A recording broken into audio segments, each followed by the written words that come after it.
Halo pemirsa Nas TV, senang sekali saya Sendiri Putri Intan dapat kembali menjumpai Anda dalam Unhas Daily. Dalam beberapa menit ke depan, kami akan menyajikan berita-berita terpercaya hanya untuk Anda. Calon Wakil Presiden Republik Indonesia nomor urut 3, Profesor Dr. Haji Muhammad Mahfud MD, hadiri bedah gagasan dan visi calon pemimpin bangsa di Universitas Hasanuddin pada 13 Januari 2024. Berikut berita selengkapnya untuk Anda.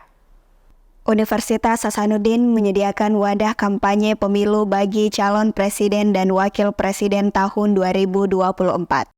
Menggelar acara bedah gagasan dan visi calon pemimpin bangsa di Baruga Andi Pangeran Petarani Unhas.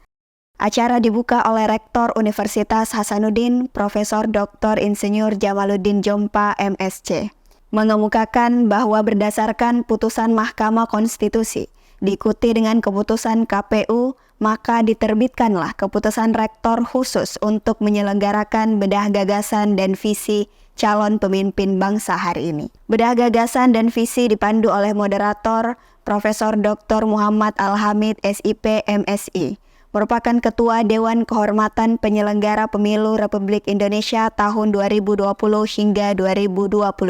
Juga merupakan Guru Besar Dosen Ilmu Politik Unhas. Terdapat 3 panelis dalam bedah gagasan dan visi calon pemimpin bangsa. Profesor Dr. Amran Razak, SE, MSc, Profesor Dr. Haji Marzuki, DEA, dan Profesor Dr. Tasrif Surungan, MSc, yang membedah paparan gagasan dan visi yang disampaikan oleh Profesor Dr. Haji Muhammad Mahfud, MD. Paparan gagasan dan visi disampaikan oleh calon wakil presiden Republik Indonesia nomor urut 3 kepada seluruh audiens yang hadir dengan menyampaikan bahwa akan menjadikan hukum sebagai panglima untuk kesejahteraan rakyat Indonesia. Apa mau tanya apa? Prof Mahfud, ini kan sebelumnya Mas Anies diancam melalui di TikTok, diancam untuk dibunuh gitu. Itu tanggapannya Prof sebagai Menko Polhukam dan Cawapres itu seperti apa?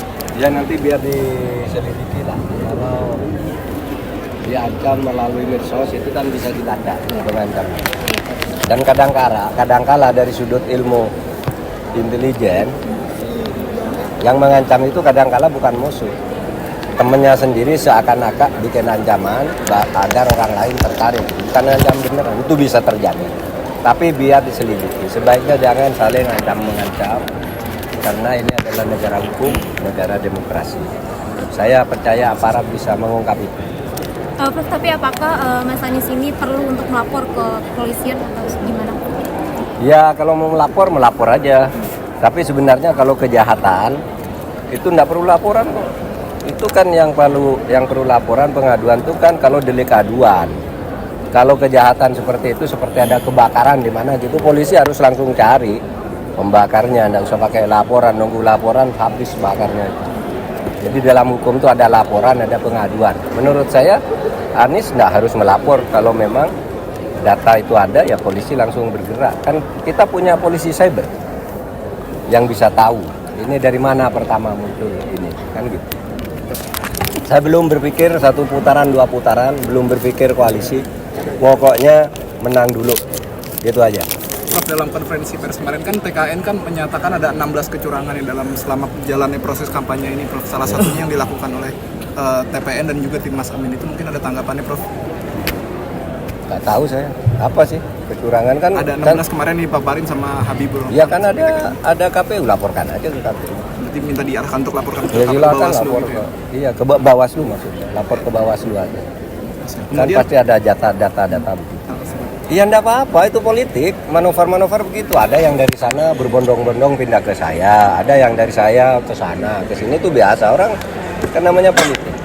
Dan jangan Anda hanya lihat satu, dari sini yang pindah ke sini ada, dari sini ke sini ada, dari sini ke sini ada. Calon Wakil Presiden Republik Indonesia nomor urut 3 mengungkap diperlukannya penyelidikan terhadap ancaman pembunuhan Anies Baswedan di media sosial. Kita percaya aparat bisa mengungkapnya. Profesor Mahfud juga menyampaikan sebaiknya jangan saling ancam-mengancam dalam bersosial media, karena kita negara hukum. terdapat Undang-Undang Informasi dan Transaksi Elektronik yang dapat menjerat siapa saja yang berkelakuan menyimpang. Antusiasme peserta terlihat dengan banyaknya pertanyaan, tanggapan, kritik, dan saran kepada calon pemimpin bangsa. Dalam hal ini calon wakil presiden nomor urut 3 yang hadir pada bedah gagasan dan visi di Universitas Hasanuddin. Aminah Rahmahmat, Zahra Sabita Suceng, Unhas TV. Banyak hal yang dilakukan umat Buddha dalam menyambut Hari Raya Imlek. Seperti yang dilakukan Yayasan Klenteng Kuangkong dalam prosesi sakral Rupang Dewa pada 10 Januari 2024. Berikut berita selengkapnya untuk Anda. Warga keturunan Tionghoa melakukan proses memindahkan sejumlah rupang dewa dari gedung lama ke gedung baru Klenteng Kuangkong Makassar yang mulai difungsikan. Proses pemindahan rupang dewa berlangsung sakral. Peserta tampak berbondong-bondong mengarak proses pemindahan rupang dewa ke tempat yang baru.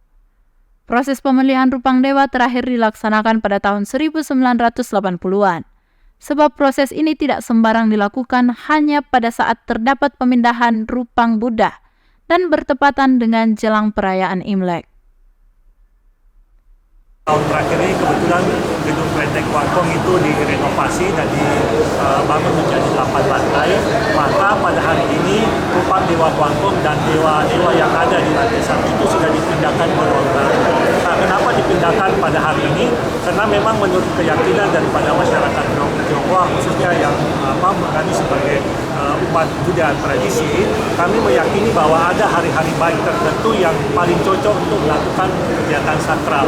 Jadi sebenarnya ada beberapa hari yang ada, tapi pada hari ini yang dipilih dan hari ini yang terbaik. Makanya kenapa teman-teman kami undang itu mulainya tadi jam 7.30, karena memang waktu ini Dewa Kuangkong itu sudah harus menempati singgasananya itu paling lambat hari ini jam 9 pagi.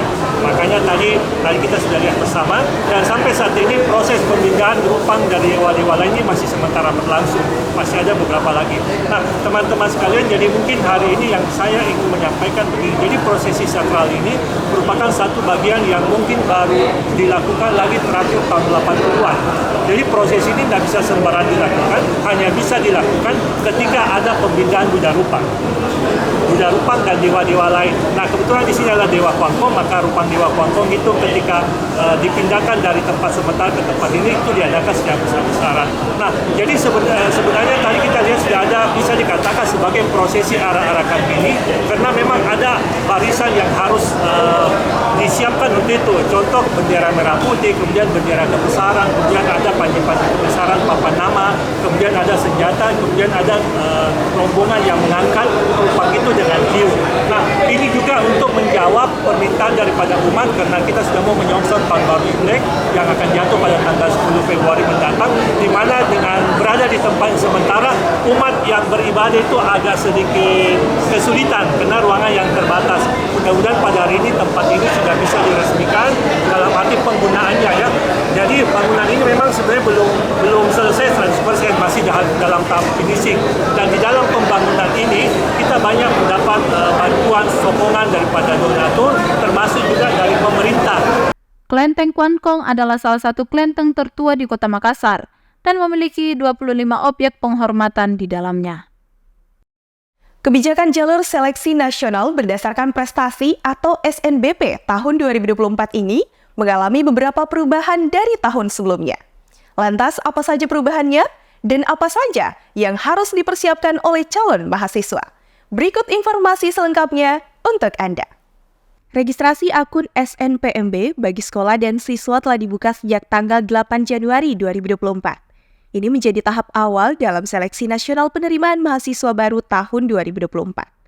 Setidaknya terdapat 3 jalur masuk perguruan tinggi negeri, yaitu SNBP, SNBT, dan jalur mandiri. SNBP adalah singkatan dari Seleksi Nasional Berdasarkan Prestasi yang merupakan salah satu jalur dalam seleksi masuk perguruan tinggi. Jalur ini menggantikan sistem sebelumnya yang bernama Seleksi Nasional Masuk Perguruan Tinggi Negeri atau SNMPTN. Dalam seleksi nasional berbasis prestasi ini, para calon mahasiswa akan dinilai berdasarkan pencapaian akademik, prestasi non-akademik, dan potensi kepemimpinan. Sistem ini diharapkan dapat menciptakan lingkungan akademik yang dinamis dan memberikan peluang kepada siswa berprestasi dari berbagai latar belakang. Adapun kebijakan jalur SNBP tahun ini mengalami sejumlah perubahan dari tahun sebelumnya. Hal ini pun disampaikan langsung oleh Nurul Ihsani Esos MIKOM, selaku Kasubdit Penerimaan Mahasiswa Baru Universitas Hasanuddin. Iya, baik. Jadi jalur SNBP atau Seleksi Nasional Berdasarkan Prestasi ada beberapa kebijakan yang berubah dari tahun 2023 dengan 2024. Di antaranya adalah pertama terkait dengan kebijakan jika sudah lulus SNBP di 2024, maka tidak boleh lagi mendaftar di jalur mandiri manapun di tahun 2024 ini. Lalu khusus untuk SNBP juga, kalau dulu semua peserta itu bisa memasukkan sertifikat sebanyak mungkin, nah tahun ini dibatasi maksimal 3 prestasi akademik terbaik saja yang bisa di-upload pada saat pendaftaran SNBP. Selain itu, informasi tambahan terkait dengan SNBP ini adalah peserta bisa memilih 2 program studi di PTN manapun. Tapi jika dia memilih satu program studi, dia bisa memilih program studi di seluruh provinsi di Indonesia. Tapi jika dia memilih 2 program studi, maka dia bisa memilih salah satunya itu wajib di PTN provinsi asal. Seperti itu.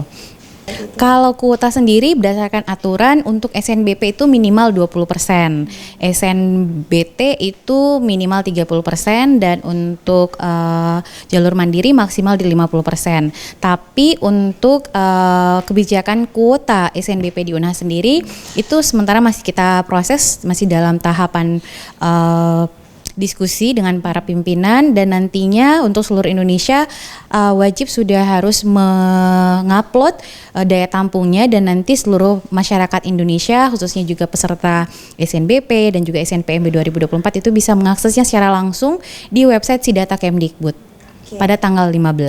Baik.